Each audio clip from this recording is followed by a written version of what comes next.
The weather begins to get nicer in the local area. The economy begins to reopen. Limited outdoor seating could be allowed at restaurants in the state of Rhode Island. I'm Mike Montecalvo. And I'm Shannon Heggie. Governor Gina Raimondo made that announcement today as she outlined what phase one of reopening Rhode Island would entail. Eyewitness News reporter Caroline Goggin joins us now from Federal Hill in Providence, where business owners are starting to make plans to resume business. Outdoor dining in phase one is good news for restaurants here on Federal Hill.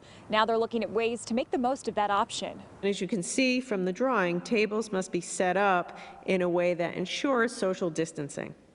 Seating will be by reservation only. It would be a new way of serving diners in Rhode Island, as Governor Raimondo says outdoor dining is an option in phase one of reopening the state.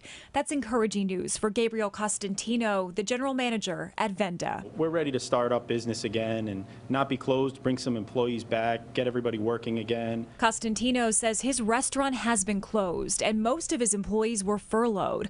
While the option of outdoor dining is positive, it would also come with limitations. In the summertime, we could have about 300 people in the plaza, so it would shrink that a lot with the 6 feet restriction between tables. Costantino says he hasn't been able to map out what outdoor seating would look like at Venda, but when he made plans for inside his restaurant under social distancing restrictions, he lost 30% of his seating.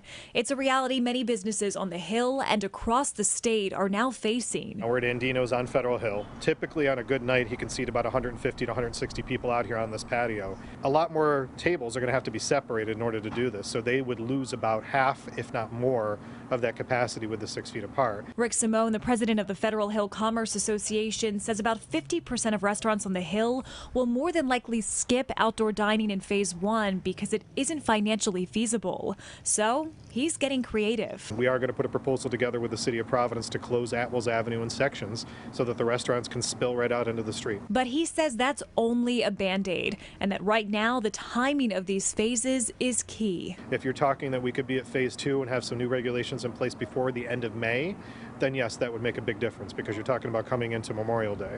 I did reach out to Mayor Lorza's office to see if they support shutting down parts of Atwells Avenue in order to expand outdoor dining.